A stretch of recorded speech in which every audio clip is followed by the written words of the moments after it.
shalt thou serve thine enemies. The Most High wants us to understand that we have enemies. The Christian church tells you that God loves everybody.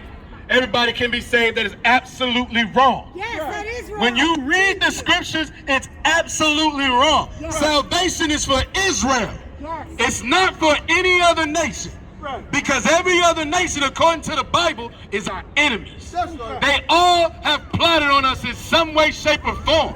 They were all involved in the transatlantic slave trade in some way, shape, or form. They have all benefited off of the work of our ancestors and our backs, building this wicked kingdom in some way, shape, or form. That's right.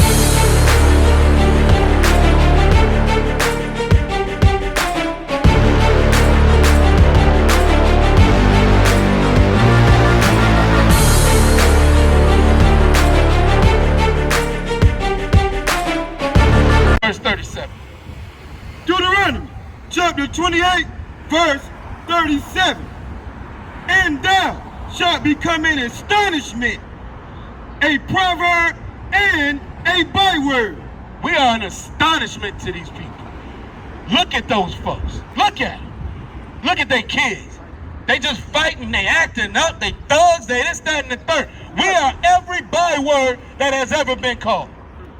Criminals, bad element, gangbangers, illegals, undocumented, wetback, nigger, Negro, Indian, Native American, Afro-American, African-American, Latino. We have been every term in the book except what we are, which is Israelites. That's who we are. Keep going. No, keep going. Among all nations, whether the Lord shall lead thee. Among all nations of the earth. It doesn't matter whether it's the oppressor, whether it's Koreans, whether it's Jewish, whether it's Arabs. We are a byword to every country, every nation of people. That's who we are. And it's predicted and prophesied in this Bible. This is your culture. Blacks, Hispanics, and Native Indians. So-called Blacks, Hispanics, and Native Indians. That's right. You are an Israelite, and you need to come back to the culture of Israel. The laws, statutes, and commandments that the Most High told us to keep. Our God, our Father, our Savior, our records. That's what this book is. It's our history. Got some more in there?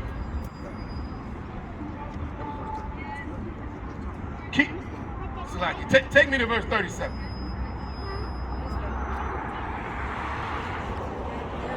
Okay, Salaki, take me to 48. We could do it like this. Deuteronomy Yes. chapter 28, verse 48. Therefore shalt thou serve thine enemies. Don't look at that. The Most High wants us to understand that we have enemies. Yes. The Christian church tells you that God loves everybody. Everybody can be saved. That is absolutely wrong. Yes, that is wrong. When you read the scriptures, it's absolutely wrong. Yes. Salvation is for Israel. Yes. It's not for any other nation. Right. Because every other nation, according to the Bible, is our enemies. That's right. They all have plotted on us in some way, shape, or form. They were all involved in the transatlantic slave trade in some way, shape, or form. They have all benefited off of the work of our ancestors and our backs, building this wicked kingdom in some way, shape, or form. That's right. That's the reality. That's what's in the Bible. Keep going. Which the Lord shall send against thee. The Lord removed this protection from us. The Lord said, no problem, you don't want to follow my laws, statutes, and commandments, deal with these nations as you'll deal with them. Right. No protection do we have, which is why we're in the state that we're in. We don't have any power to come against these other nations because we don't have the power of the Most High on our side. That's right. That's the reality. We have to come back, follow these laws, statutes, and commandments as a nation so the Most High can come back and save us from these wicked oppressors. Right. Look at mine. Keep going. Please let me say something. In hunger and in thirst This is talking about resources. Everything we need, we have to go get from another nation. We don't get it from our nation. We have to go to the oppressor. We got to go to the Arabs. We got to go to the Koreans. We don't have any type of supply chains. We have none of that. We were stripped of all of it. The reality is, before integration, we had some of that. Before integration, we had a culture. We had communities that thrived and built. And what happened? The oppressor destroyed it. Out of jealousy, out of fear. Out of fear of how strong we were shortly after so-called slavery was over, we started building our communities. Select. They did the same thing in Central America. They did the same thing in Mexico, the Caribbean. Everywhere that Israelites thrive, the oppressors tear it down. And we have no power because our power we've been disconnected from because we don't follow the law, statutes, and commandments. You got some more? Keep going. And in nakedness. In nakedness. Now, everybody needs clothing to live. These are about basic fundamentals. Again, we don't have any textiles plants. We don't have any of that. Everything we need, we got to go to somebody else. Because we don't have our own culture, we don't know who we are, and we don't follow the law, statutes, and commandments of the Most High. Keep going. And in want of all things. No matter what we want, we have to get it from another nation. Let's be clear. We have to buy water. 70% of the planet is water. What sense does it make that we got to pay another nation for water, which is an essential need for everyone? Select. You got a question? I have this. It's crazy that y'all have this today. Because, first of all, this poster right here, I just kind of realized that this was true within the past few days about Jesus and how he's Lucifer. That's crazy because I just learned that, and then there's the sign. Okay, so I wrote, my name is Laura Orr. Hold on. You understand Jesus is a black man, right? I mean, yeah, I didn't know that, but now I'm reading it, and I need to read the Bible a little bit more because I shouldn't listen to what everybody says about how he was, because we don't even know. But look, so all I'm saying is that the homeless. All right, I'm gonna keep going. Sorry. You got anything left? All right. And that's scripture. Okay. That was- And he shall put a yoke of iron upon thy neck. A yoke of iron upon the Israelites' neck. This is transatlantic slave trade prophesied in the Bible. Right. What other nation had yokes of iron on their neck? None. This is the Most High telling us what was going to happen. We were going to go into slavery. And this is exactly what happened. This is our culture. This is our history. These are our records. Right. Is that it on that? Take me to 4. Keep going to 49. Verse 49. The Lord shall bring a nation against thee from far. The Lord said he was going to bring a nation against us. That's exactly what happened.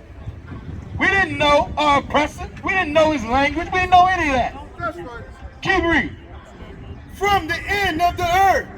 From where? From the end of the earth. So why does it say that? Because these oppressors came from far away. They thought the earth was flat. So now they're going to sail it. Right. And then what happened? The transatlantic slave trade. They started picking up. Columbus came here first, picked up Native Indians. So-called Native Indians.